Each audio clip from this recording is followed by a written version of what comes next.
दुपारच्या बातम्यांमध्ये सुरुवातीला एक मोठी बातमी येते ती पाहूयात। आमदार बरखास्त अधिकार हे विधानसभा अध्यक्षांना असल्याचं निरीक्षण।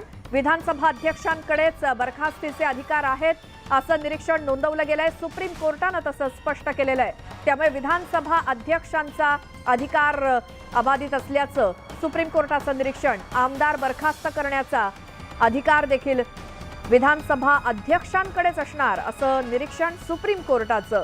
सुप्रीम कोर्टामध्ये सत्ता संघर्षासंदर्भातली सुनावणी आज पुन्हा एकदा सलग 3 दिवस सुरू आहे। त्यातला आज पहिला दिवस आहे आणि सध्या जो युक्तिवाद केला जातोय त्यानुसार आता सुप्रीम कोर्टानं सुरुवातीला जे निरीक्षण नोंदवलंय त्यामध्ये विधानसभा अध्यक्षांकडेच आमदार बरखास्तीचा अधिकार असल्याचं स्पष्ट करण्यात आलंय।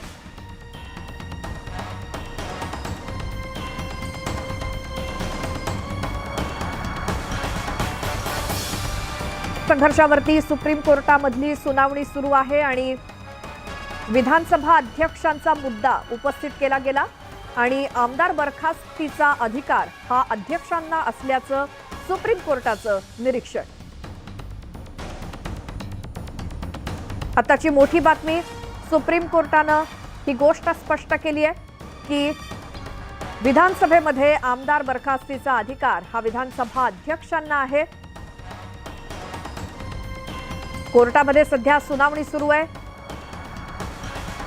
विधानसभा अध्यक्ष राहुल नार्वेकरांचा मुद्दा उपस्थित केला गेला ठाकरे गटाचे वकील कपिल सिब्बल यांच्याकडून आणि त्यावरती सुप्रीम कोर्टानं जे निरीक्षण नोंदवलंय त्यामध्ये आमदार बरखास्त अधिकार हे विधानसभा अध्यक्षांकडेच असल्याचं मोठं निरीक्षण सुप्रीम कोर्टाचं।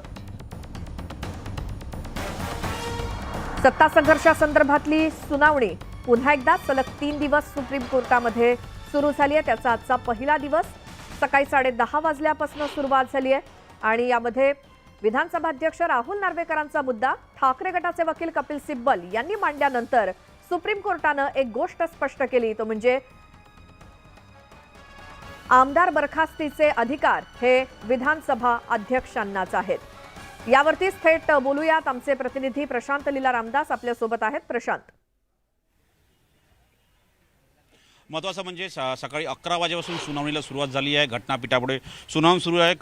कपिल सिब्बल यांचा युक्तिवाद करत आहे। यावर्षी या संदर्भात एक अत्यंत महत्त्वाचं त्यांनी पूर्वीच म्हटलं होतं की न्यायव्यवस्थेसाठी एक ऐतिहासिक महत्त्वाचं उदाहरण ठरेल अशा प्रकारची याचिका आहे। यावरती एक ऑब्झर्वेशन देताना कोर्टानं स्पष्ट केलं आहे की विधानसभा अध्यक्षाच्या कामकाजात घटनापीठ हस्तक्षेप करू शकत नाही असं ऑब्झर्वेशन जे आहे, त्याला निरीक्षण जे आहे ते सरन्यायाधीश धनंजय चंद्रचूड यांनी व्यक्त केलेलं आहे, नोंदवलेलं आहे। त्यांनी म्हटलं आहे की अध्यक्ष हे घटनात्मक पद आहे, विधानसभेचे अध्यक्ष हे घटनात्मक पद आहे, कोर्ट त्यांच्या कामकाजात हस्तक्षेप करू शकत नाही।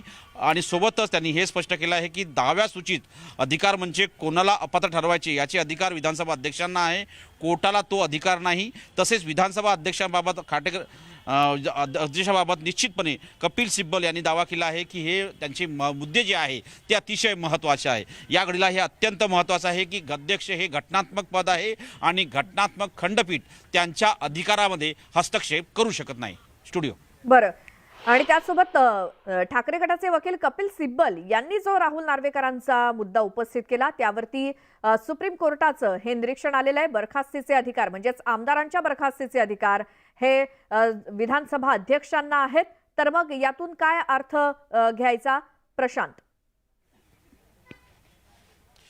विधानसभा अध्यक्षपदी राहुल नार्वेकर यांची झालेली निवड चुकीची आहे असा युक्तिवाद कपिल सिब्बल यांनी केला। नार्वेकर यांना बहुमतापेक्षा एक मत जरी कमी पडले असते तर त्यांचा हा अपात्र निर्णय ते घेऊ शकले नसते, राहुल नार्वेकर विधानसभा अध्यक्ष म्हणून निवडून आले नसते। अशा प्रकारचं ऑब्झर्वेशन त्यांनी नोंदवलेलं होतं आणि हे अत्यंत महत्त्वाचं आहे की या घडीला जर बघितलं आपण तर आता 1 वाजलेला आहे आणि याच्यामध्ये काही महत्त्वाचा निर्णय झाला का हे देखील पाहणं महत्त्वाचं ठरणार आहे। पण या घडीला हे अत्यंत महत्त्वाचं ठरतं आहे की या सगळ्या पार्श्वभूमीवर आता सध्या की कोर्ट आता उठलेला आहे अशा प्रकारची शक्यता व्यक्त केली जात आहे आणि ज्या पद्धतीने माहिती मिळते की कोर्ट आता लंचसाठी उठलेला आहे। बरं, सकाळपासून काय काय झालंय प्रशांत? सकाळपासून जर बघितलं आपण तर अनेक महत्त्वाच्या मुद्द्यांवरती सुनावणी झालेली आहे. आज युक्तिवाद करताना सुरुवातीलाच त्यांनी युक्तिवाद करताना कपिल सिब्बल यांनी युक्तिवाद करताना म्हटलं की पक्ष चिन्हावर निवडून आलेले आमदार पक्षापेक्षा वेगळे कसे असू शकतात, एकाच चिन्हावर निवडून आलेले वेगळा निर्णय घेऊ शकतात का, आम्ही नेतृत्वावर विश्वास ठेवत नाही आहे असे फुटी गट म्हणू शकतो का, अशा प्रकारे युक्तिवाद केला. त्यानंतर त्यांनी म्हटलं की पक्ष चिन्हावर निवडून आलेले पक्षाची नाते तोडून पुन्हा त्याच पक्षावर दावा कसा करू शकतात, हा एक मुद्दा त्यांनी उपस्थित केला. एकनाथ शिंदे यांच्यावर अपात्रतेची कारवाई प्रलंबित होती, त्याचवेळी राज्यपालांनी एकनाथ शिंदे यांना सत्ता स्थापन करण्यासाठी निमंत्रण दिलेले आहे.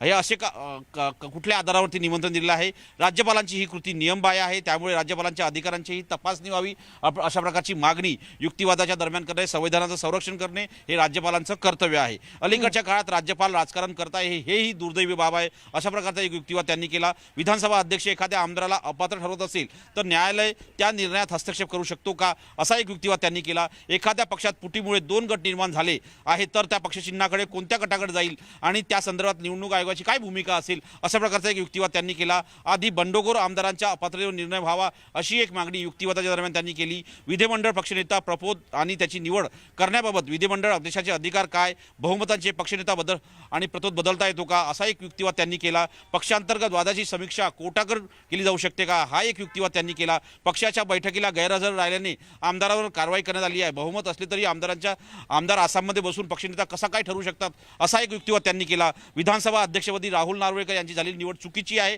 नार्वेकर यांना बहुमतापेक्षा एक मत कमी पडलेले आहे. अपात्रतेचा निर्णय झाला असता तर राहुल नार्वेकर विधानसभा अध्यक्ष कधीच निवडून बनले नसते. शिंदे गटाला वगळलं तर बहुमतापेक्षा एक मत कमी पडते असा युक्तिवाद कपिल सिब्बल यांनी केलेला आहे. ते जे स्वतःला शिवसेना म्हणवतात ते आमदारांनी भाजपच्या अध्यक्षांना मत कसे दिले असा देखील सवाल आणि युक्तिवाद कपिल सिब्बल यांनी केलेला आहे. या दरम्यान 2 महत्त्वाचे निरीक्षण खास करून सरन्यायाधीश धनंजय चंद्रचूड यांनी केलेले आहे. ठाकरे गटांच्या वतीने जो कपिल सिब्बल यांचा युक्तिवादाचे प्रश्नाची सरबत्ती केल्यानंतर त्यांनी धनंजय चंद्रचूड म्हणाले आपले प्रश्न अचूक आहेत, अनेक महत्त्वाचे प्रश्न आहेत, त्या प्रश्नाची संख्या आपल्याला आणखी वाढवण्याची गरज आहे. काही मोजक्याच मुद्द्यावर युक्तिवाद करावा लागेल आणि आपल्याला असे प्रश्न निश्चित करावे लागेल. पूर्वी या संदर्भात 11 प्रश्न निश्चित करण्यात आले होते, त्या 11 मुद्द्यांवरती युक्तिवाद करण्याच्या सूचना सुप्रीम कोर्टाने दिल्या होत्या. त्यानंतर आज संदर्भात त्यांनी हे स्पष्ट केलं आज दुपारी किंवा सायंकाळपर्यंत आम्ही हे प्रश्न निश्चित करू असंही त्यांनी म्हटलेलं आहे. हे आणि सोबतच एक अतिशय महत्त्वाचं जे अध्यक्ष हे घटनात्मक पद आहे आणि त्याच्या कामात हस्तक्षेप कोर्ट करू शकत नाही अशा प्रकारेही एक निरीक्षण नोंदवलेलं आहे. त्यांनी कोर्टाने अजून एक महत्त्वाचं निरीक्षण नोंदवलं आहे. त्यांनी म्हटलं आहे की हे 5 न्यायमूर्तीचे जे घटनापीठ हे संपूर्ण प्रकरण ऐकत आहे हे प्रकरण भारतीय न्यायव्यवस्थेच्या इतिहासातलं महत्त्वाचं उदाहरण असेल अशा प्रकारची सकाळपासून कारवाई झालेली आहे आणि अशा प्रकारचा युक्तिवाद झालेला आहे. बरं, आता सकाळपर्यंत ही सुनावणी सलग 3 दिवस चालणार आहे प्रशांत, त्यामुळे हा पहिल्या दिवसाचा युक्तिवाद आणि हे कोर्टाचं निरीक्षण आहे आणि त्यामुळे आता ही सुनावणी कुठल्या दिशेने चालली आहे, काय एकूणच जाणकारांचं मत प्रशांत? महत्त्वाचं म्हणजे जर बघितलं आता अनिल देसाई बाहेर पडताना आपल्याला पाहायला मिळत आहे. अनिल देसाई जे आहे ते कोर्टातून बाहेर पडताना मिळत आहे, कोर्टातून बाहेर पडताना ते दिसत आहे आणि सोबतच जर बघितलं तर पुन्हा ते येऊ शकतात कोर्टामध्ये आणि त्यांच्यासोबत त्यांचा संपूर्ण गट जात आहे. सलग 3 दिवस सुनावणी होणार आहे, त्यामुळे हे अत्यंत महत्त्वाचं आहे की या घडीला हे जर बघितलं आपण तर की सुनावणी साधारणतः 3 दिवस चालणार आहे. आता यानंतर आतापर्यंतचा युक्तिवाद पूर्ण झाला आहे, लंचपर्यंतचा युक्तिवाद पूर्ण झाला आहे आणि ज्या पद्धतीने कोर्टाने स्पष्ट केलं होतं की कपिल सिब्बल यांना 3 दिवसापेक्षा कमी कालावधी देण्याची सूचना त्यांनी केली आहे. त्यांनी म्हटलं आहे की आपण लवकर युक्तिवाद संपवावा. उद्या दुपारनंतर खास करून जे नीलम किशोर कोल आहे त्यांना युक्तिवाद करण्यात यावा, म्हणजे शिंदे गटाला युक्तिवाद करता यावा आणि यानंतर काय महत्त्वाच्या घडामोडी घडल्या हे सांगण्यासाठी माझ्यासोबत ॲडव्होकेट राज पाटील आहे. राज पाटील, काय झालं आता लंचला कोर्ट गेलेला असल्या कारणाने 2 वाजता पुन्हा एकदा लंच ब्रेक झाल्यानंतर कोर्ट सुरू होईल आणि पुन्हा एकदा ठाकरे गटाची आर्ग्युमेंट सुरू होईल. त्यात कपिल सिब्बल हे आर्ग्युमेंट कंटिन्यू करणार आहे. तत्पूर्वी त्यांनी हे सांगितलं होतं की विधानसभाची जे अध्यक्ष आहे त्यांची जी निवडणूक झाली त्यात म्हणजे त्यांच्या वतीनं ठाकरे गटाच्या वतीनं त्यांनी हे सांगितलं की ठाकरे गट जो आर्ग्युमेंट करताना त्यांनी हे सांगितलं की शिंदे गटाला वगळता बहुमत हे 1 मताने कमी पडलं असतं स्पीकरच्या निवडणुकीमध्ये, ही त्यांची आर्ग्युमेंट होती. आता पण दुसरी एक आर्ग्युमेंट अशी बी होऊ शकते शिंदे गटाकडून की अजूनपर्यंत त्यांचं डिस्क्वालिफिकेशन पेंडिंग आहे सर माननीय सर्वोच्च न्यायालयासमोर. तर तोपर्यंत ते डिसाईड होऊ शकत नाही की हे मत व्हॅलिड आहे किंवा नाही. हा व्हॅलिड मताचा विषय असल्याकारणाने माननीय सर्वोच्च न्यायालयाने शिंदे गटाला जेव्हा नोटीस इश्यू झाली होती डिस्क्वालिफिकेशनच्या संदर्भात तेव्हापासून आजपर्यंत अभय दिलेला असल्याकारणाने आणि हे माननीय सर्वोच्च न्यायालयाच्या कॉन्स्टिट्यूशन बेंचच्या समोर मॅटर पेंडिंग असल्याकारणाने त्यांना मत करण्याचा किंवा अधिकार तो शाबूत होता आणि त्यांना त्यावेळेस दिलासा मिळाला होता. ते अजूनपर्यंत डिस्क्वालिफिकेशन झालेलं नाही. आता हे मान्य न्यायालय ठरवणार आहे की त्याच्यावर डिस्क्वालिफिकेशन अजून निर्णय न झाल्या कारणाने ते मतदान कसं होतं आणि काय.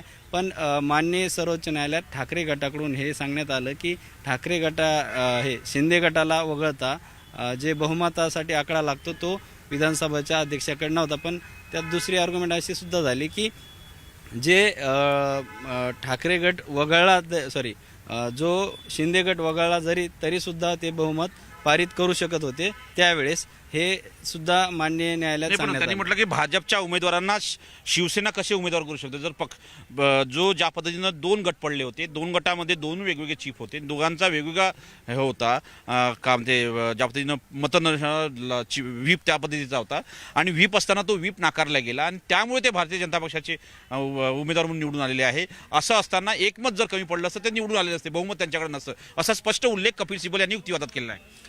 पण त्यात सभागृहामध्ये जे सभागृहात सर्व सदस्य असतात त्यापैकीच एक विधानसभा अध्यक्षासाठी निवडणुकीसाठी उभा राहत असतो.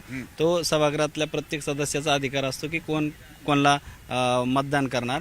पण जो व्हीपचा प्रश्न आहे, व्हीप 2 त्यावेळेस शिवसेनेच्या वतीनं लागू करण्यात आले की एक एकनाथ शिंदे यांच्या वतीनं भारत गोगोले यांनी व्हीप जारी केला, त्याचबरोबर ठाकरे गटाकडून सुनील प्रभू यांनी व्हीप जारी केला. आता त्या व्हीपचा प्रश्न मान्य न्यायालयात अजून सुद्धा आहे की कोणता व्हॅलिड आहे कोणता व्हॅलिड नाही, हा प्रश्न प्रलंबित आहे, म्हणजे पेंडिंग आहे मान्य सर्वोच्च न्यायालयात. त्याचबरोबर त्यांनी हे डिसाईड व्हायचं आहे आणखी. त्यामुळं व्हॅलिड कोणतं मतदान असेल हे जोपर्यंत ठरत नाही तोपर्यंत डिस्क्वालिफिकेशनचा मुद्दा स्पष्ट होत नाही तोपर्यंत व्हॅलिड मतदान आहे किंवा नाही हे ठरवणं सध्या तरी कठीण आहे. पण आर्ग्युमेंटमध्ये आपापली बाजू मांडण्याचा प्रत्येकाला अधिकार असतो, त्याला काउंटर करण्याचा अधिकार एकनाथ शिंदेंना सुद्धा आहे. ते त्यांची वेळ येईल तेव्हा ते काउंटर निश्चित प्रकारे करतील. कोर्टाने म्हटलं की आज तुम्ही युक्तिवाद पूर्ण करा आणि उद्या साधारणतः दुपारी पुन्हा शिंदे गटाचा युक्तिवाद सुरू होईल. त्यांनी ठाकरे गटाला आणखीन वेळ दिलेला आहे 2च्या नंतर सुद्धा. आता 2च्या नंतर कोण आर्ग्युमेंट करतं आणि ठाकरे गटाकडून आता सध्या कपिल सिब्बल करतायत, त्यानंतर अभिषेक मनु सिंघवी करतायत की कामत करतात हे बघणं महत्त्वाचं ठरलं. पण सध्या तरी 2च्या नंतर मात्र कोर्ट पुन्हा एकदा कॉन्स्टिट्यूशन बेंच बसणार आहे, ते आर्ग्युमेंट सुरू राहणार आहेत. धन्यवाद. ॲडव्होकेट राज पाटील यांच्या माहितीनुसार यांनी दिलेल्या माहितीनुसार साधारणतः 2 नंतर पुन्हा एकदा कपिल सिब्बल हे युक्तिवाद करतील आणि खास करून ठाकरे गटाला वेळ मिळालेली आहे युक्तिवाद करण्याकरता. आता बघावं लागेल या युक्तिवादाची दिशा काय असते आणि आतापर्यंत जे ऑब्झर्वेशन आहे आणि आतापर्यंत ज्या पद्धतीने कोर्टाने स्पष्ट केलं ते पाहणं अतिशय महत्त्वाचं ठरणार आहे. स्टुडिओ जे प्रशांत, आणि पुन्हा एकदा ज्या वेळेला पुन्हा कोर्ट सुरू होईल लंच ब्रेक नंतर तेव्हा देखील आपण सगळे अपडेट घेऊयाच. आज सकाळपासून काय झालं हे आपण पाहिलं. सुप्रीम कोर्टामध्ये सुरू असलेल्या सुनावणी दरम्यान सुप्रीम कोर्टानं हे जे आत्ता नोंदवलेलं निरीक्षण आहे लंच ब्रेकला जाण्याच्या पूर्वी, ते म्हणजे आमदार बरखास्तीचे अधिकार हे विधानसभा अध्यक्षांनाच असल्याचं घटनापीठानं 5 न्यायमूर्तींच्या घटनापीठानं ठामपणे स्पष्ट केलंय. तर विधानसभा अध्यक्षपद हे घटनात्मक असून अध्यक्षांच्या अधिकारामध्ये कोर्ट हस्तक्षेप करू शकत नाही असं स्पष्ट करताना विधानसभा अध्यक्षांना 10व्या सूचीचे अधिकार असल्याचं देखील 5 न्यायमूर्तींच्या घटनापीठानं सुप्रीम कोर्टामध्ये नुकतंच सांगितलंय.